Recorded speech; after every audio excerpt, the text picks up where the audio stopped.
들었을 때도 그렇고 그 재판이 열렸을 때 그 기사를 통해 인터넷으로 기사를 통해 봤죠. 여러분들이 그 노란 그 피켓을 다 하나씩 들고 그 세월호 유족들을 맞아주시는 사진을 보면서 굉장히 가슴이 뭉클했습니다. 사실은 뭐 제가 오늘 어떤 이야기를 드리고 싶다기보다는요, 여러분들의 얘기를 듣고 싶어서 왔습니다. 만나보고 싶었고요. 이 세월호 사건이 10월 30일 날 재보궐선거가 끝난 이후에는 완전히 그 자기네가 11곳을 석권하고 그 다음에 겨우 4곳이 야당에게 돌아갔다는 것을 확인한 다음부터는 그야말로 세월호 이 문제에 대해서 정부 측 책임에 대해서 거의 외면하고 회피하고 더군다나 그 불똥이 청와대로 튀는 것만 막으려고 하고 있습니다. 이러는 정말 한국에 이 문제를 해결하기 위해 우리에게 그 해결하고 싶은 사람들이 가져야 될 가장 중요한 덕목은 끈기입니다. 그죠? 끝까지 잊지 않겠다, 끝까지 함께하겠다, 끝까지 반드시 진상규명을 하겠다. 그랬을 때 여러분 시민상주 모임이 적어도 3년간은 우리들 모두가 상주가 되어서 함께하겠다 이렇게 말씀해 주신 그 생각이 너무나 귀하고 그런 생각을 또 다른 사람들에게 그 이름을 통해서 전하시는 거잖아요. 그래서 정말 여러분들을 뵙고 싶었습니다. 근데 이제 제가 느낀 느낌은요, 다들 따뜻하십니다. 근데 따뜻한 것으로는 다 되지 않습니다. 그죠? 유족분들에게 필요하고 우리가 이웃들에게 위로를 하는 데는 따뜻함이 반드시 필요하지만 사실은 그 반대에 정말 아주 칭넝쿨처럼 정말 치밀하고도 못되게 엮여있는 그런 악의 세력이 있습니다. 그래서 저는 여러분들께 오늘 무슨 말씀을 드리려고 왔느냐면 착한 시민으로 따뜻한 시민도 정말 감사하지만 우리 좀 독한 시민이 되고자 이런 말씀 드리려고 왔습니다. 세월호라는 어떤 배가 거대한 그 유람선이 제주도를 향해 인천항을 출발해서 가다가 진도 앞바다에서 넘어졌습니다. 왜 넘어졌는지 물론 모릅니다. 그죠? 넘어졌어요. 뭐 급변침이었다, 뭐 짐을 너무 많이 싣고 밑에 평형수를 뺐다, 뭐 이렇게 하도록 뭐 관과 민이 그 유착된, 산업과 유착된 그런 것이 있었다. 거기 국회의원이 엄청난 뇌물을 받았는데 최근에야 그 국회의원에 대한 수사가 시작됐다. 뭐 이런 이야기들을 좀 돌고 있지만 진짜 왜 그 사건이 벌어졌나는 저희가 모릅니다. 더욱이 제일 무서웠던 건 사실 이 사고가 난 것이 무서운 게 아니라 사건이 났을 때, 배가 침몰했을 때 해경이 구조를 하지 않았다는 사실이 제일 무서웠죠. 그런데 해경이 구조를 하지 않았다는 사실을 정부가 왜 그런지를 밝히지를 않고 자꾸 은폐하려고 해서 지금 이 사건이 점점 더 무서워지고 있습니다.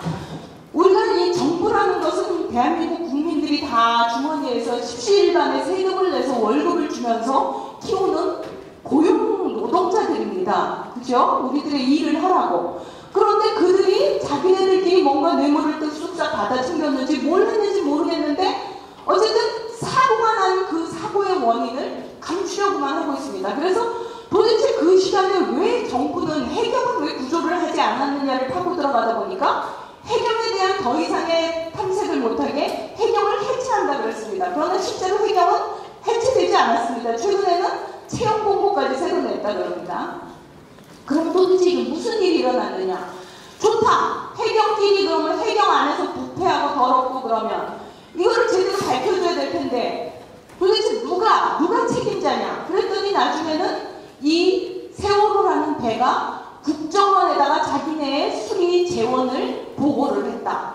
사고가 난 다음에도 국정원과 통화를 했다. 이런 일들이 밝혀졌습니다. 그러면 국정원이 책임자냐? 아무도 대답을 해주지 않습니다. 심지어 최근에 성남시장인 이재명 성남시장이 세월호의 실소유자는 국정원이다. 이렇게 발언을 했습니다. 이게 자칫하면 루머로 고소나 고발을 당할 수 있는 사안이었습니다. 사실 이재명 시장은 고소나 고발을 기다리고 있는 거죠. 왜냐하면 고소나 고발이 되면 그 사건은 검찰이 수사를 할 거고 검찰이 수사를 하면 진위 여부가 밝혀지니까요. 이 사실을 밝히기 위해 이걸 던진 겁니다, 이분이. 근데 현재까지 아무도 그 극악스러운 극우단체들이 아무도 고발을 안 합니다. 무엇이 진상인지를 밝히기를 두려워한다는 거죠. 그 다음에 그 시기에 대통령은 도대체 뭘 했냐? 왜 지휘를 하지 않았냐? 이런 것이 또 저희들의 의문입니다. 대통령이 자기는 정말 이 부분에 대해서 눈물 흘리고 참여하고 뭐 사과하고 그 사과도 뭐 한 달 뒤에야 막 정말 그 자리를 하다시피 끄집어내가지고 사과를 한 거죠. 국무회의에서 자기네 자기 고려 밑에 있는 부하들이죠. 부하들 모아놓고 회의하면서 이 부분에 대해서 참 비통하게 생각한다. 이거를 사과라고 모든 언론이 보도를 해줍니다. 그러니까 이건 말이 안 된다. 절대로 이런 것은 사과가 아니다. 그랬더니 사과가 그제서야 아닌가 보다 해가지고는 여론이 막 끓으니까 나중에 사과를 했습니다. 사과를 하면서 텔레비 생중계 다 하면서 눈물 흘리면서 유족들이 원하는 그런 해결 방법 자기가 반드시 찾아내겠다고 성사시키겠다고 약속했습니다. 그런데 이제 와가지고는 그거를 전혀 안 합니다. 그러더니 나중에 결국에는 국정조사에서 뭐가 밝혀졌냐면 김기춘 씨 입으로 대통령이 그 사고가 난 동안 7시간 동안 그 어디 있었는지 모른다. 이 얘기를 김기춘 씨가 한 이유는 뻔하죠. 대통령은 책임이 없다는 얘기를 하고 싶어서 이 얘기를 한 겁니다. 근데 기가 막히잖아요. 청와대 비서실장이라는 자가 대통령이 낮에, 백주 대낮에 일을 해야 할 그 시간에 7시간이나 자리를 떠도 상관없다고 생각을 하니까 그런 발언을 하는 겁니다. 그래서 사람들이 다 기가 막혀가지고 자기네들은 그게 기가 막힌 발언인지를 몰라요. 왜냐? 박근혜 혼자 자기 마음대로 해도 되는 인간으로 그들 집단에서는 통하니까요. 근데 일반 사람들에게 그렇지 않습니다. 박근혜는 그냥 2억 원 정도 주고 고용하는 대통령일 뿐이에요. 5년 동안 나라 살림 잘해라. 근데 왜 일하는 시간에 어디가 있었어요? 근데 그 일하는 시간에 나는 없었기 때문에 그 세월호 사건에 대해 책임이 없다. 이렇게 변명을 하는 사람이, 그렇게 변명을 시키는 그런 사람이 됐던 것입니다. 그래서 사람들이 부글부글 들끓으니까 이번에는 다시 딴 사람을 출연시킵니다. 이게 새누리의 전법이에요. 그 옛날에 노무현 정부에서, 뭐 이명박 정부에서도 거의 그랬을 겁니다. 대통령이 아침마다 자기 관저로 비서들을 부릅니다. 수석 비서들을 불러가지고 차를 마시면서 오늘 일정 어떻지? 무슨 일을 해야 되지? 나는 어떤 역할 어떻게 해야 되지? 이 정책에 대해서는 어떤 게 바람직하지? 근데 난상 토론을 했습니다. 그리고는 이제 아침 일정을 시작하죠. 그리고 대변인이나 수석들은, 특히 대변인은 대통령 옆에 쫙 붙어서 일거수일투족을 보고 국민들이 뭔가 의문이 생기거나 기자들이 이 부분에 대해서 얘기를 해달라 그러면 즉시 대통령 위중을 물어서 대답을 해줄 준비를 합니다. 다 서로 알고 있었습니다. 근데 지금 청와대는 전혀 그렇지가 않습니다. 박근혜 주변에는 박근혜와 직접 면대면을 할 수 있는 사람은 김기춘 실장 정도로 알고 있습니다. 그래서 대변인이라는 민경욱 씨도 대통령을 직접 못 보기 때문에 어떨 때 이 사람들이 말을 하면 그걸 흘립니다. 대통령이 뭐뭐 했다고 하더라. 이런 식으로 기자회견에서 발표를 합니다. 그럼 당신은 직접 못 들었다는 얘기냐? 직접 못 들었다고 고백을 했습니다. 아니, 심지어 이렇게 말을 했다고 저는 전해 들었습니다. 아니, 어떻게 대통령을 직접 맨날 봐요? 이런 정부, 이런 대통령입니다. 그런데 그 정말 400여 명을 태운, 지금 알려진 것만 해도 476명이 승선 인원이지만 사실 그보다 훨씬 많이 탔다는 거잖아요. 뭐 이 차지 쓴 거에 대해서는 기록도 안 남아있고 막 뒤로 외국인도 나타나고 애기도 기록이 없는데 젖병이 나오고 그런 정말 참담한 결과들을 저희들이 다 알고 있잖아요. 그런 배가 빠졌는데 그 사이 시간에 대통령이 뭘 하고 있었는지 몰라가지고 몰라놓고도 뻔뻔하게 몰랐다. 사실은 청와대 안에 있었겠죠. 어딘가에. 최근에 서른 국회의원이 연애는 안 했을 것이라고 본다. 이렇게 얘기한 것 때문에 지금 새누리당에서 그 양반 사퇴 퇴진 운동을 갖다가 전국에서 벌이겠다 이런 식으로 극악을 떨고 있는데 저도 그분이 그 정도로는 아니라고 생각합니다. 그런데 좀 뭔 일인지 됐죠. 뭐니 무슨 이유든 상관없습니다. 이렇게 큰 사건이 터지면 보통의 경우에는 정상적인 아주 그냥 상식적인 대통령이라면 어떻게 하느냐면 위기 상황실을 즉시 비상 상황실을 가동합니다. 그죠? 그리고 그 비상 상황실을 위한 시설도 청와대에 아주 잘 되어 있었습니다. 실제 어떻게 되어 있냐면 지금 사실 우리나라의 모든 배들이 그런 그 위성 방송 시스템이 다 되어 있습니다. 이 통신 시스템이. 그래서 청와대 안에 그 노무현 대통령 때 위기 상황실을 얼마나 잘 해놓았냐 하면요. 어느 시기에 그냥 대통령이 쫙 눌러가지고 뭐 동해 어디 몇 도, 위도 몇 도에 가고 있는 배를 그 선장과 통화를 하고 싶다. 그러면 즉시 통화가 됩니다. 그러면 세월호 이 사건이 터졌을 때 9시 27분에 처음 얘기를 들었다고 김장수 씨가 말을 했습니다. 안보실장이, 당시 안보실장이. 그럼 9시 27분에 즉각 대통령한테 보고됐으면 즉각 위기상황실을 가동해가지고 뭐 안보실장 포함, 국방장관, 뭐 해양수산부 장관, 그 다음에 안전행정부 장관 이런 사람들을 다 불러가지고 비상회의를 가동을 해야 됩니다. 거기서 하면서 뭐는 어떻게 해라, 뭐는 어떻게 해라. 대통령 자신이 뭐 직접 지시할 전문 지식이 없으면 담당 전문가들이 이렇게 하는 게 좋습니다. 조언을 내리면 그렇게 합시다. 즉시 판단을 내렸어야 됩니다. 9시 27분에 보고가 즉각 들어가서 상황실이 들어가서 그 청와대 위기 상황실에서 단추를 눌러가지고 그 배 안에 있는 승객들 빨리 구명조끼 입고 나오십시오. 그 얘기만 했어도 다 살았습니다. 그죠? 다 살았어요. 모르겠습니까? 그 위기 상황실 발 때려 부쉈습니까? 도대체? 그러고서는 지금 와가지고는 거기에 무슨 일이 있었느냐? 우리가 당신들을 무슨 어디 끌고 가서 혼내주려는 것도 아니고 제발 진실을 알려달라. 이렇게만 유족들이 요구를 합니다. 사실 이거 저희 시민들이 먼저 나서서 진상규명해달라. 이렇게 불안해가지고 살겠느냐. 이거 똑같은 일이 또 안 일어난다는 보장이 어디 있느냐. 1994년에 서해 폐유 사건이 일어났잖아요. 그죠? 292명이 세상을 떠났습니다. 그때 그 담당 수사검사가 김희수 검사죠. 그 김희수 검사가 지금 변호사입니다. 그분이 이 세월호 특별법을 만든 분입니다. 유족들과 같이. 이 1994년에 이분이 수사를 하면서 그때도 과적이니 그 다음에 뭐 인원 속여 태우기니 이런 것들이 문제가 된다는데 이번에 정말 20년 만에 사건이 일어났는데 똑같은 일이 그대로 벌어졌잖아요. 근데 그때하고 지금하고 달라진 게 있답니다.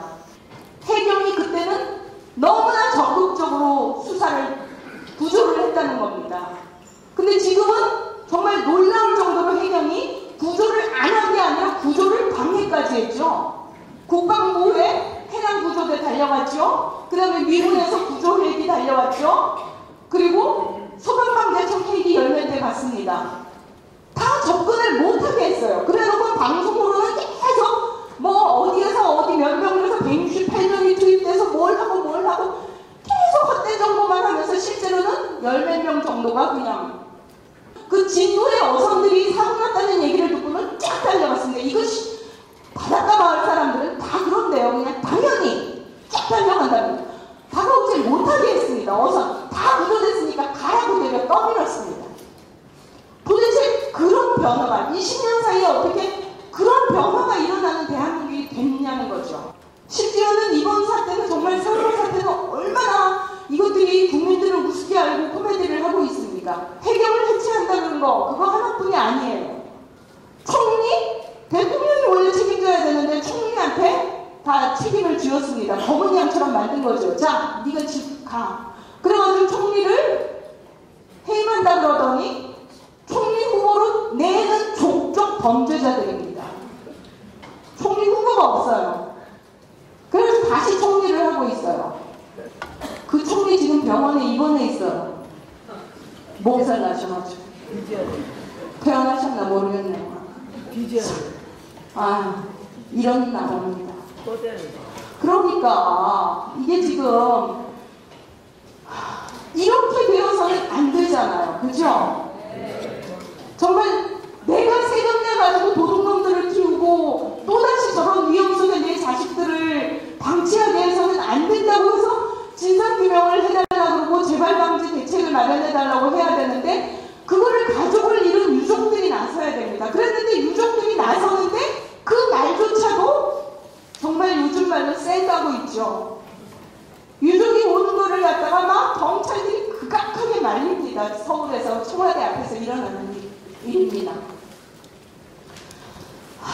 그런데 너무 감사한 것은 그럼에도 불구하고 유족분들이 지치지 않아 주신다는 거 너무 감사합니다. 사실 오늘 이제 김영호 씨가 단식하시던 김영호 씨가 이제 광화문으로 다시 돌아오며 그런 얘기를 하셨죠. 일베들이 워낙 극악을 떠니까 거기 와서 너희들이 그냥 아무것도 안 먹고 단식을 50일을 했을 리가 없다. 초코바를 몰래 먹었다. 막 그러면서 초코바를 사람들한테 나눠주질 않나. 그 앞에서 막 치킨 시켜다가 먹지를 않나. 정말 인간으로 저런 짓을 할 수 없는 짓들을 막 하고 있습니다. 그런데도 불구하고 참 의연하게 이런 얘기를 해주셨어요. 일베들의 자식들까지도 안전하게 되는 사회를 위해서 나는 계속 이걸 하겠다고. 참 너무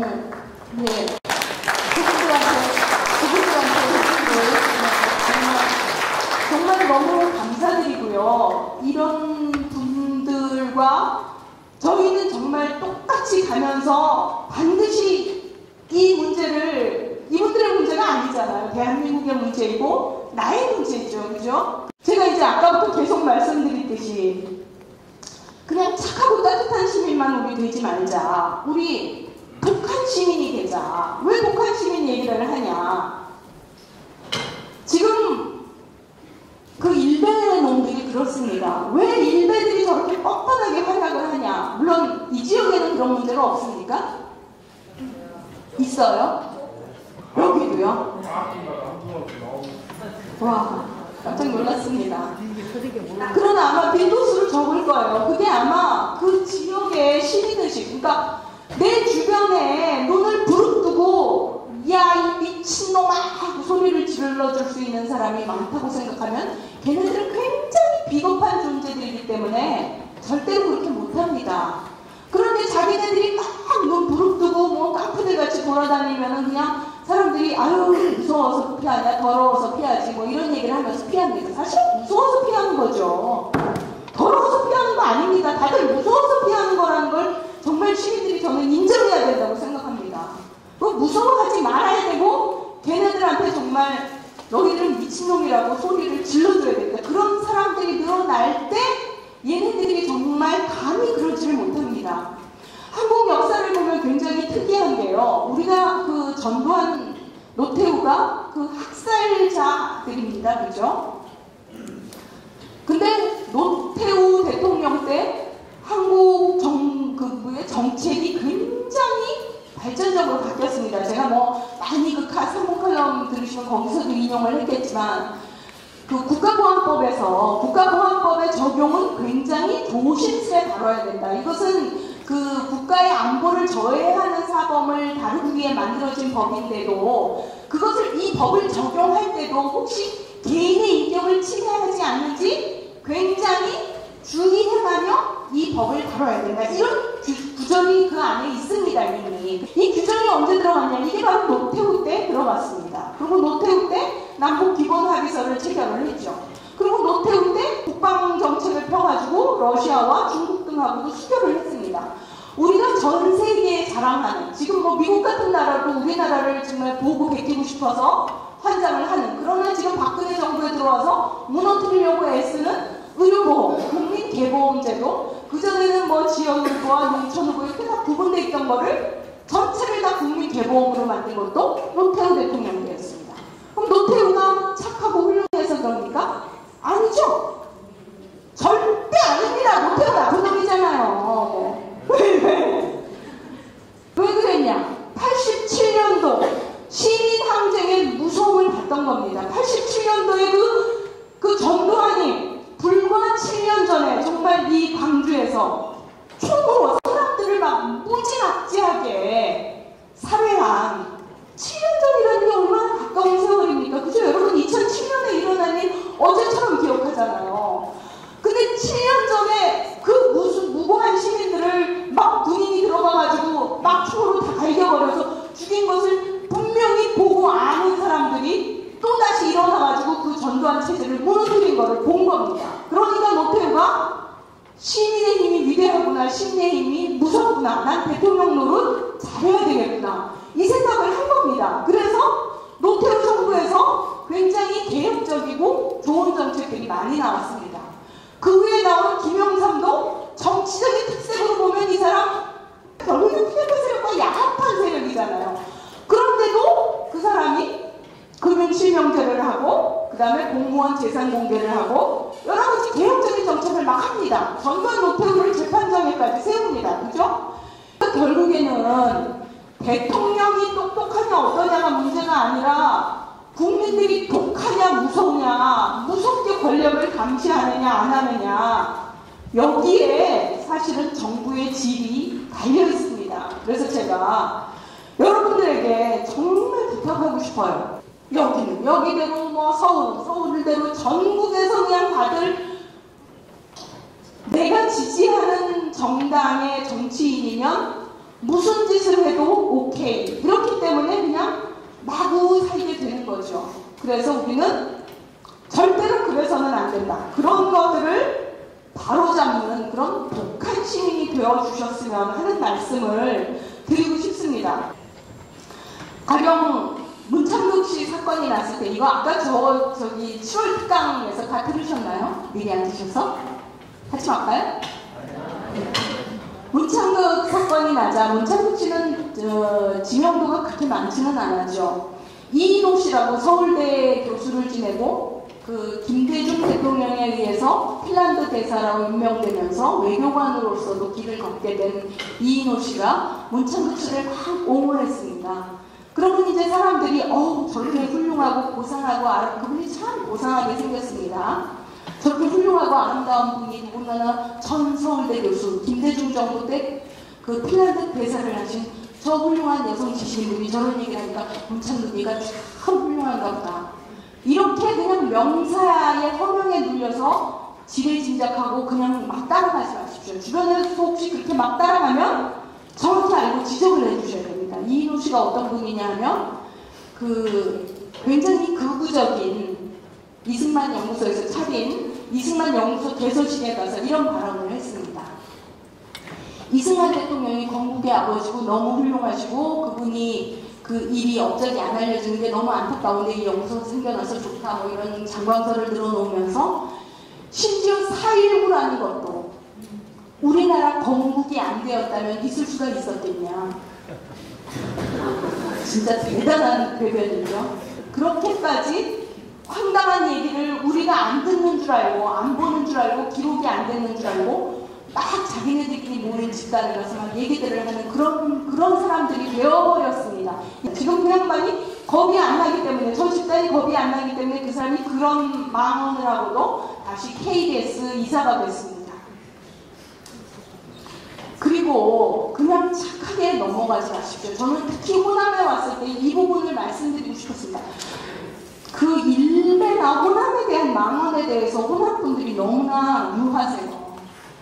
절대 그러지 마세요. 단 한 건을 발견해도 정말 득달같이 달려들어서 고소하고 고발하고 이런 망언을 하면 절대로 한국 사회에서 편하게 살 수 없다는 것을 깨닫게 하세요. 스웨덴에 극우정당이 있는데 그 극우정당은 이민정책을 반대한답니다. 그럼에도 불구하고 막 인종차별적인 발언을 하는 강원들은 다 쫓아낸대요.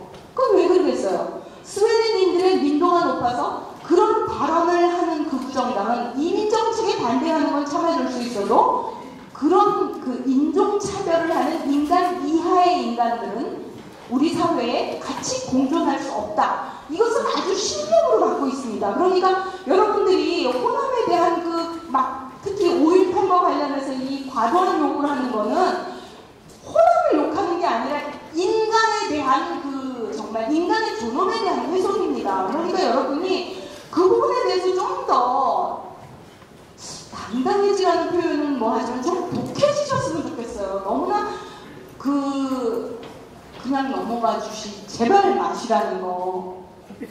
그런데 커피 처벌해야 돼. 자, 제가 늙어가지고 죄송합니다. 예. 그리고 걔네들이 사실은 일베라는 게 정말 비중하잖아요.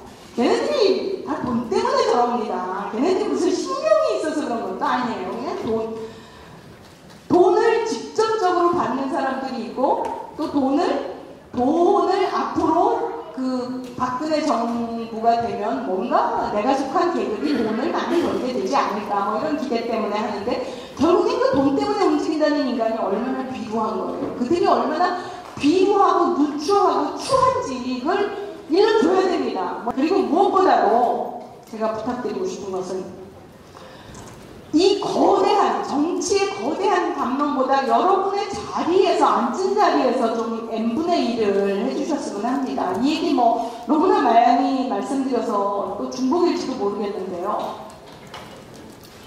가령 뭐 이동욱 때 그 얘기 제가 삼국하려면서도 했는데 이동욱이가 그 재판관들이랑 연구하는 돈으로 쓰라는 공급 2억 3천만 원을 자기 통장에 넣고 막 마누라랑 쇼핑도 가고 밥도 사 먹고 가족들이 밥도 사 먹고 어떻게 그랬겠어요? 그 사무국 직원들이 그 돈을 그 사람한테 넣어줬기 때문에 그런 거잖아요. 신대철이가 무슨 민간인 사찰 투기를 회의 한 번 16분인가 뭐 10몇 분 열고서 다달이 몇 달 동안 800만 원인가요? 600만 원인가요? 그걸 따박따박 받아 챙겼어요. 그거 막 신대철을 비난하는 글을 썼지만 그거 왜 그랬겠어요? 회의 안 여는 걸 뻔히 알면서 그 돈을 따박따박 달라면 주는 국회 직원이 있었기 때문에 그런 거예요. 사실은 여러분이 알고 있는 여러분이 속한 자리에서 정말 그런 일들이 많이 일어나고 있어요. 여러분의 자리에서 절대로 불의와 부패와 부정을 용납하지 마세요. 그리고 원칙적인 사람이 되었으면 좋겠습니다. 우리나라는 이상하게 그런 사람을 뭐 고지식하니 뭐 꼴통이니 그러는데 그게 바로 선진국형입니다. 사실 이번 세월호 사건이 왜 나는 줄 아세요? 왜 애들이 이렇게 많이 희생되는 줄 아세요? 애들은 한국 사회가 선진국이라고 믿었어요. 사람들이 이런 말을 합니다. 가만히 있어라 하니까 가만히 있었다고. 이게 유교의 복종 때문에, 복종 교육 때문에 그렇다고. 아니에요. 대형 사고가 나면 지휘부의 이야기를 듣고 조심해서 움직여야지 너도 나도 갈팡질팡하면 사고가 굉장히 커집니다. 그렇기 때문에 지휘부에서 가만히 있으라 하면 가만히 있는 게 선진국 시민교육이에요. 그리고 걔네들은 선진국 시민교육을 믿었기 때문에 우리나라가 선진국인 줄 알았던 거죠. 그 세월호 그 선원들이 그렇게 파렴치하게 자기네가 살아가려고 그랬는지 해경들이 지네를 구조를 안 하고 그런 이런 어마어마하고 무지막지한 정부인지를 걔네들은 몰랐던 거예요. 그죠? 우왕좌왕하면 더 큰 사고가 날까봐 선진국으로 시민의식을 갖고 지켰던 거예요. 정말로 고귀한 이유로 희생이 된 거죠. 그러니까 우리가 해야 할 일은 뭐예요?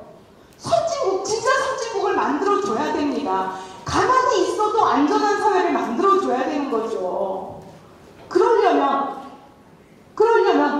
그냥 가만히 있으면 안 되게 생긴 거죠. 그죠? 문제를 지적하고 그러면서 정말 꼴통이다는 소리를 너 왜 그렇게 고지식해? 한국 사회에서 법 지키고 도덕 지키면 고지식하다 그럽니다. 나 고지식한 거 아니야. 나 선진국민이라서 그래. 그죠? 우리 다 선진국민이 돼야 됩니다.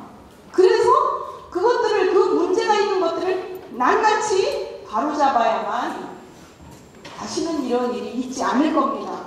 그러나 어쨌든 무엇보다도 지금 세월호 바로 이 국면에서는 어쨌든 수사권과 기소권이 있는 특별법이 제정되는 것이 그 최상의 해결책이겠죠. 뭐 여러 가지 그 이야기를 준비해 왔습니다만은 조금 이쯤에서 정리를 하고요.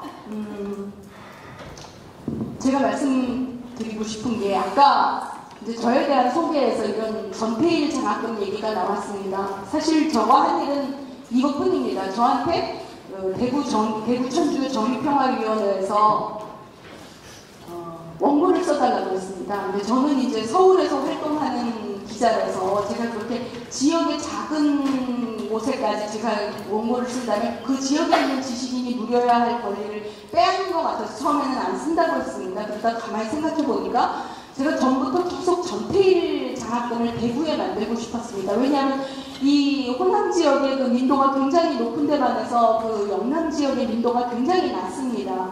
그래서 제가 그 대구가 전태일이 태어난 곳이고 전태일이 어린 시절을 보낸 곳이라는 것을 꼭 대구 사람들에게 가르쳐주기 위해서는 대구에 전태일 장학금이 있었으면 좋겠다 그런 생각을 했습니다. 그래서 그분들에게 제가 원고료를 가지고 전태일 장학금을 만들어 주시면 제가 원고를 쓰겠습니다. 이렇게 말씀을 드렸습니다. 그랬더니 그 신부님들이 그 생각 정말 못했는데 너무 고맙다 그 얘기를 해줘서, 그래서 그 신부님들이 이제 적극 대구 정의평화위원회에서 적극 나서서 전태일 장학금이 생겼습니다.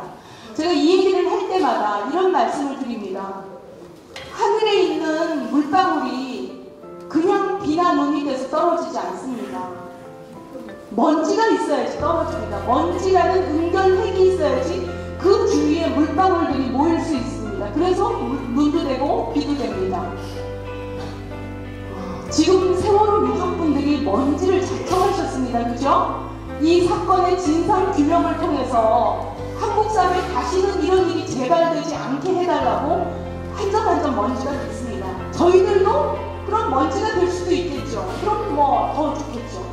그러나 먼지가 될 수 없다면 저희는 먼지 옆에 빨리 달라붙어서 그걸 그 가뭄에 단비로 내릴 수 있는, 빗방울이 되게 할 수 있는 달라붙는 물방울이 될 수 있습니다. 그죠? 그러니까 우리는 먼지가 되든 물방울이 되든 함께 모여서 정말 이 한국을 같이 바꿨으면 좋겠습니다. 고맙습니다.